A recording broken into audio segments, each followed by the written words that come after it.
Les constructeurs allemands dominent le marché SUV. Pourtant, les Suédois et les Coréens voudraient aussi une part du gâteau, et avec la Volvo XC90 et la SsangYong Rexton, ils font le maximum. Dans la Volvo, il y a un moteur diesel 163 chevaux, 2,4 litres 5 cylindres. Cela permet d'accélérer le 2 tonnes 2 que pèse la suédoise d'acier et de sprinter à 100 en 12 secondes 5, pour le prix de 42 150 €.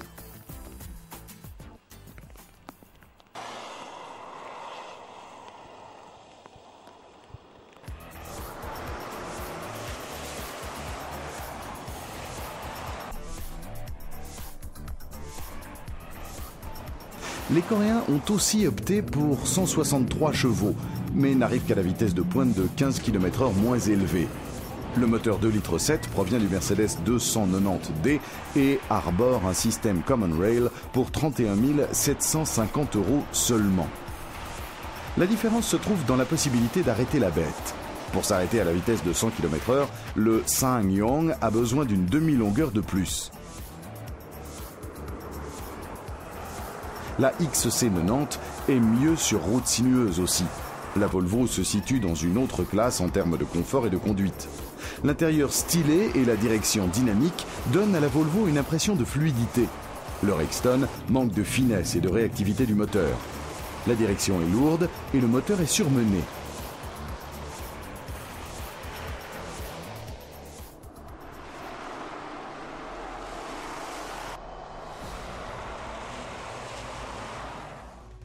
Le design du Rexton est entièrement italien.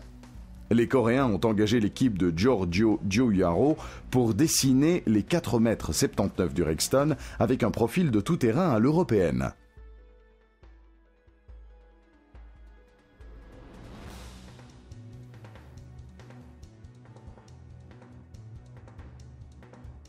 L'intérieur du SsangYong semble être le reflet de ses ambitions de premier de classe. Le cuir revient à 1 700 € et les panneaux en bois visent à donner une impression de luxe.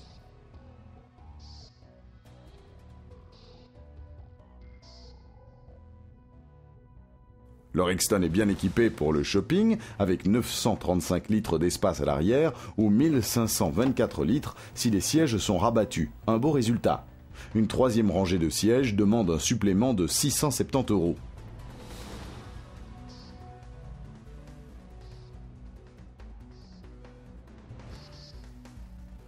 Le XC90 poursuit la tradition carrée de la marque suédoise.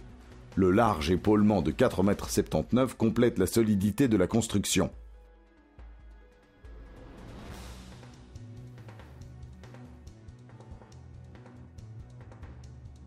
L'intérieur donne l'impression d'un salon. Le conducteur est toujours confortablement installé dans ce siège de catégorie business. Le changement de vitesse manuel s'inspire de la version à 163 chevaux.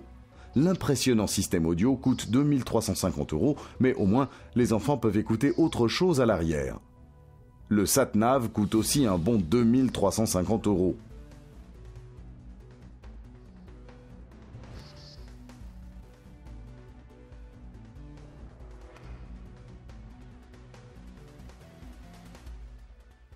Le XC90 est également bien aménagé à l'arrière. La forme typique de la Volvo signifie aussi que le Rexton n'arrive pas à la hauteur de la Volvo, quand les sièges arrière sont rabattus.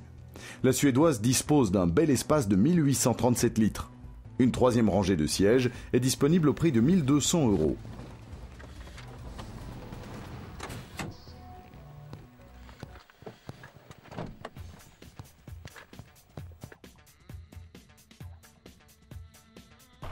La Volvo bénéficie d'une garde au sol de 218 mm, ce qui n'est pas énorme pour un tout-terrain.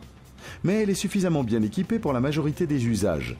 Le système 4 roues motrices sur la XC90 exploite un couple moteur qui maintient 95% de la puissance sur l'essieu avant pour la plupart des tractions, mais qui permet jusqu'à 50% avant et arrière si nécessaire. En cas de problème, il faut attendre que l'électronique se mette en route et transmette la puissance.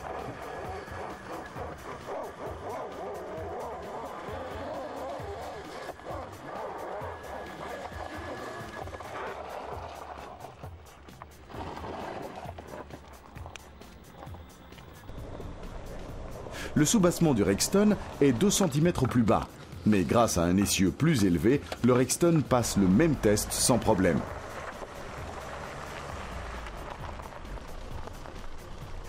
La rampe pour les deux voitures est identique en conduite avant, 28 degrés. Les deux peuvent facilement affronter de légères pentes grâce à leur corniche de petite taille.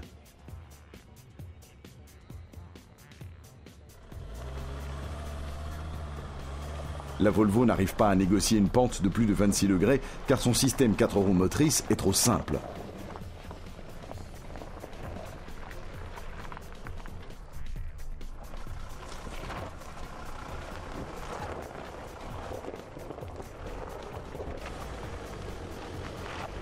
Le Rexton parvient à maîtriser 48 degrés grâce à son mode sélectionnable tout-terrain.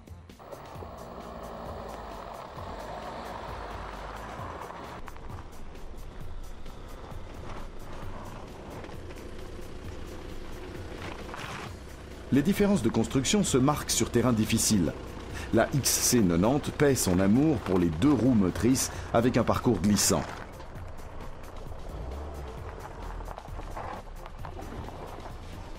Le Rexton se comporte avec plus de stabilité grâce à son essieu et un bon contrôle des roues.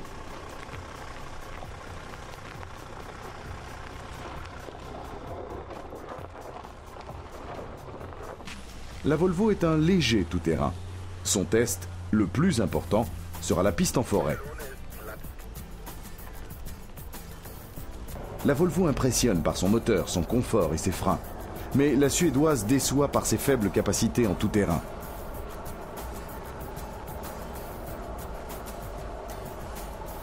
Le SsangYong ne peut pas rivaliser avec la XC90 en matière de confort et de traction, en raison de sa construction et de son essieu en étoile. Mais quand nous roulons hors des sentiers battus, la coréenne se révèle un bon tout-terrain et nettement moins cher en plus. Si vous passez plus de temps à rouler sur l'asphalte, la Volvo convient très bien. Par contre, les amateurs de tout-terrain apprécieront mieux le Rexton.